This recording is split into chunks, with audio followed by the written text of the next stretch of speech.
Les proxys pour être anonymes sur Internet. Alors j'avais déjà fait une vidéo qui concernait, les VPN. Alors c'est aussi un moyen, les proxys, d'être anonyme sur Internet. Je vais vous présenter dans cette vidéo le logiciel SOC Escort. Un service de proxy qui est efficace et pour lequel en tout cas je suis satisfait. Alors on pourrait se demander quelle est la différence entre un VPN et un proxy, parce que c'est vrai qu'on entend pas mal parler de VPN plus que des proxys. C'est une alternative au VPN. Ça ne fonctionne pas exactement de la même manière. On peut citer par exemple le niveau d'encryption qui n'est pas le même, qui est plus puissant sur VPN que sur des proxys. Mais ce que j'ai envie de vous dire, c'est que il arrive fréquemment, je dis pas tout le temps, mais fréquemment sur les services de VPN, qu'on ait une adresse IP blacklistée, et ça c'est assez contraignant. Qu'est-ce qu'une adresse IP blacklistée? Tout simplement une adresse qui est anonyme, certes, mais pas tellement. Pourquoi? Parce qu'on sait que vous utilisez un VPN. Le but d'être anonyme, c'est de se fondre dans la masse, d'être monsieur tout le monde. Et si vous voulez un peu imager tout ça, un VPN, lorsque vous avez une adresse blacklistée, c'est comme si vous sortiez dans la rue avec une cagoule. Vous êtes anonyme, mais on sait que vous utilisez un moyen d'être anonyme. Le proxy, ça peut être une bonne alternative parce que c'est une sorte de cercle privé. Du coup, les proxys changent beaucoup plus régulièrement et sont utilisés par beaucoup moins de personnes. Une dernière chose, c'est vrai qu'il existe beaucoup de proxys gratuits. Il va y avoir beaucoup de monde qui va l'utiliser, ces proxys gratuits. Du coup, il y a quelqu'un qui va l'utiliser pour faire par exemple quelque chose d'illégal. Vous allez utiliser cette même adresse IP pour être anonyme. Non, ça ne marche pas. Comme je vous le disais au début de vidéo, on va voir SOC Escort. Alors SOC Escort, c'est assez intéressant parce que ils sont, comme je vous le disais là, depuis pas mal d'années, et puis leur service est globalement plutôt fiable, j'en suis satisfait, et puis en plus c'est pas très cher. Alors vous voyez que c'est disponible sur Windows, soit 32 bits et version 64 bits, et au niveau des prix, franchement on est sur des prix relativement bas. Vous choisissez le nombre la durée plutôt, juste ici en haut, et ensuite vous choisissez le nombre de proxys par mois. Après ça dépend bien évidemment ce que vous voulez faire, mais 100 proxys par mois déjà vous êtes bien, donc 10 dollars.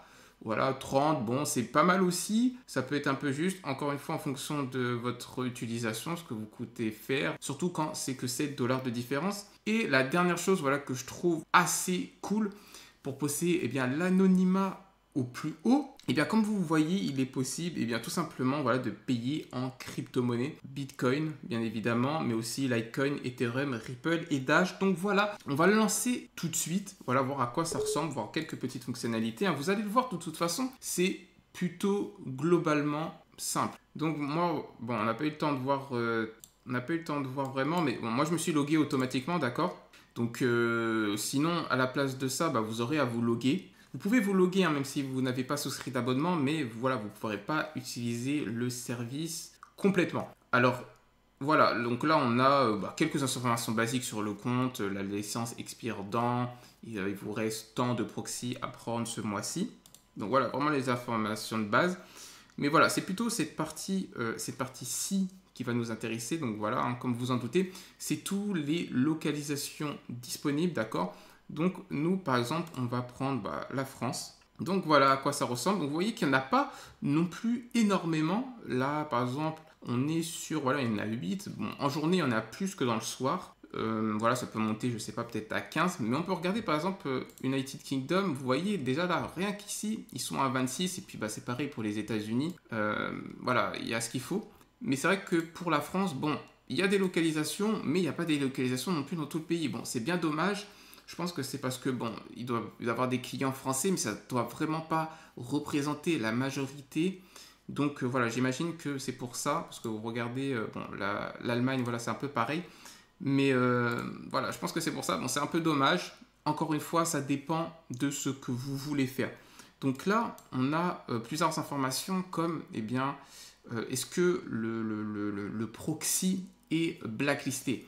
Donc le mieux, voilà, c'est d'en avoir un tout vert. Donc là, si c'est pas affiché, on peut faire voilà check. Donc là, on voit qu'il y a du rouge, donc c'est pas forcément très bon. Là, voilà, par exemple, on voit qu'il y a que du vert. Donc là, on n'a pas la localisation. Là aussi, on n'a que du vert. Donc là, Saint-Germain-du-Plain, d'accord. Donc on voit quelques informations hein, quand vous cliquez dessus. Voilà, on sait que bah, le fournisseur c'est Bbox, on sait la localisation, on sait depuis combien de temps le proxy est online et on sait voilà et bien qu'il est clear, donc il est propre, il n'est pas blacklisté sur, bah voilà, sur déjà au moins 5 sites justement qui sont spécialisés dans la détection de blacklistage. Donc pour prendre le proxy, bah, c'est simple, hein, obtain défaut profile. Voilà, donc là, vous voyez que je suis en vert ici. Donc ça veut dire que c'est bien connecté. Et on va aller voir tout de suite bah, si ça marche bien. Donc vous voyez là mon adresse IP 176.140.106.85. On doit la retrouver ici même. Donc vous voyez bien que l'adresse IP eh bien, correspond voilà, bien au proxy. On a encore voilà, par exemple la même information Bouygues Télécom. Donc voilà, ça c'est encore bon. Donc pas de souci de ce côté-là. Donc là on voit bien que voilà, je ne suis pas blacklisté sur d'autres sites voilà, spécialisés. Donc il y a OR aussi qui est un petit peu dans le même domaine. Donc voilà, pour moi, voilà, vous voyez que le proxy est propre parce que voilà, il me dit que non, vous n'utilisez pas de proxy. Je ne suis pas sur liste noire, donc je ne suis pas blacklisté. Je n'utilise pas de service d'anonymisation pour lui. Donc vous voyez vraiment que voilà, les proxys, c'est vraiment une bonne alternative et que ça fonctionne bien quand on a des proxys de qualité. En tout cas, ce que vous devez retenir, voilà des proxys et en particulier du service de SOC Escort. C'est une alternative au VPN. Il permet voilà, d'avoir des adresses IP clean, des adresses IP propres, bien plus régulièrement que des services VPN, mais c'est vrai qu'à côté de ça, vous avez voilà une encryption de votre connexion qui est beaucoup plus faible. Donc moi en tout cas, ce que j'ai fait tout simplement, c'est que voilà, là actuellement je suis sur une machine virtuelle comme vous pouvez le voir, et voilà, je couple le VPN au proxy. Comme ça me permet vraiment voilà, d'avoir une connexion sécurisée. Voilà, le VPN est à l'extérieur de ma machine virtuelle, d'accord, et je mets un proxy dans la machine virtuelle. Donc vraiment comme ça j'ai les deux atouts, c'est-à-dire que j'ai l'encryption et j'ai une adresse IP clean. Donc voilà, en tout cas j'espère que la vidéo t'a plu. Si c'est le cas, surtout n'hésite pas à cliquer sur le bouton s'abonner pour ne rater aucune de mes prochaines vidéos. Et je te dis à très bientôt pour une prochaine vidéo. Salut!